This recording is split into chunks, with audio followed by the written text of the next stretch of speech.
liberdade, em primeiro momento, é tratada como a libertação do povo de suas bases instaladas pelos costumes. É tida como mudança e como forma de voz do povo contra o que lhe é posto. O autor faz o questionamento de: a liberdade é proposta, mas o povo não a aceita? Essa é uma preocupação de todos os filósofos. O grande questionamento é: será que o povo irá aderir à liberdade e, consequentemente, às mudanças que ela irá trazer?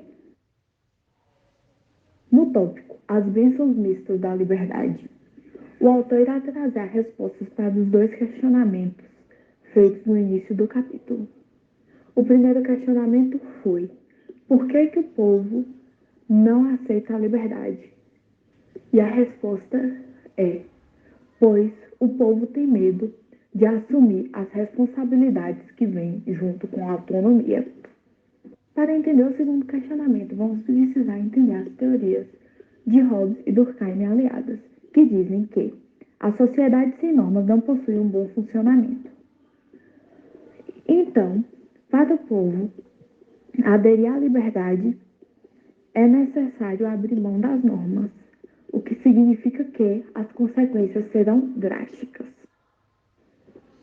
Posto isso, conclui-se que a anomia, que é a fuga das normas sociais, não é boa para a sociedade e que o homem já está dotado de toda a liberdade cabível a ele. A sociedade parou de se questionar e se sente desobrigada do dever de examinar, justificar ou provar a validade de suas suposições. Mas isso não significa que ela tenha suprimido o pensamento crítico. Na era da modernidade líquida, a crítica da sociedade segue o padrão de um acampamento.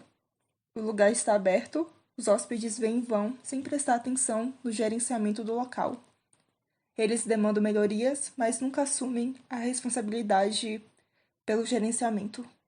No máximo, irão fazer uma nota mental de nunca mais voltar lá. E quando seguem caminho, o local permanece o mesmo para os outros clientes. Quando Adorno e Horkheimer formularam a teoria clássica, gerada pela experiência de uma outra modernidade, a ideia era a de uma casa compartilhada, com suas normas, regras e deveres. O tipo de sociedade que era o alvo da teoria clássica parece muito diferente da que temos hoje. Ela parecia pesada, sólida, condensada e sistêmica. Entre os principais ícones dessa modernidade estavam a fábrica fordista, que reduzia as atividades humanas a movimentos simples, rotineiros, destinados a serem obedientes e mecanicamente seguidos. A sociedade do século XXI é diferente da do século XX. O que a faz tão moderna é o que distingue a modernidade de todas as outras formas de convívio humano. A compulsiva, obsessiva, opressiva e com insaciável sede de destruição criativa. Tudo isso em nome da produtividade e competitividade. Ser moderno passou a significar ser incapaz de parar. A apresentação dos seus membros como um indivíduo é a marca registrada da sociedade moderna. A modernidade antiga desacomodava para reacomodar, sendo esta uma tarefa posta aos indivíduos. Os indivíduos com menos recursos tinham que compensar sua fraqueza individual pela força do número, partindo para a ação coletiva, somando suas privações que congelavam-se em interesses comuns. O coletivismo foi a primeira estratégia para aqueles incapazes de se autoafirmar enquanto indivíduos. Tocqueville diz que libertar as pessoas pode torná-las indiferentes. Os indivíduos são os piores inimigos dos cidadãos, pois os cidadãos buscam seu próprio bem-estar, por meio do bem-estar da cidade, enquanto os indivíduos são céticos ou cautelosos sobre as causas comuns. O outro lado da personalização parece ser a corrosão e a lenta desintegração da cidadania. O cuidado e atenção dos indivíduos como indivíduo inundam um espaço público, e como seu único residente legal, expulsam os demais.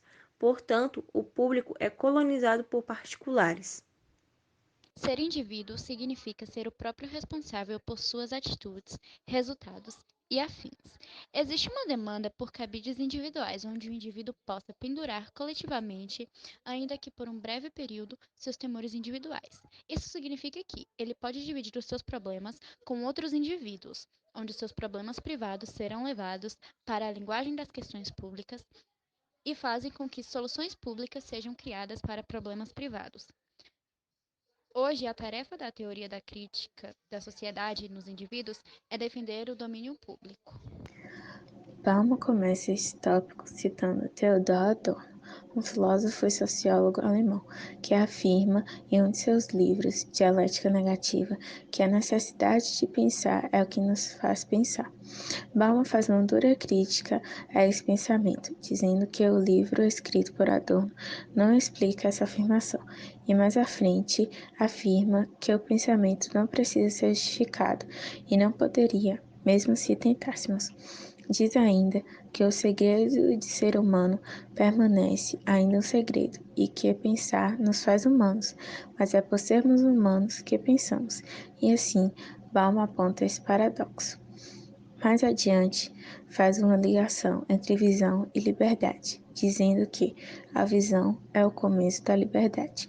Para podermos entender essa afirmação, é importante que saibamos que, para Bauman, visão é a mesma coisa que conhecimento, e que a ingenuidade é o seu oposto.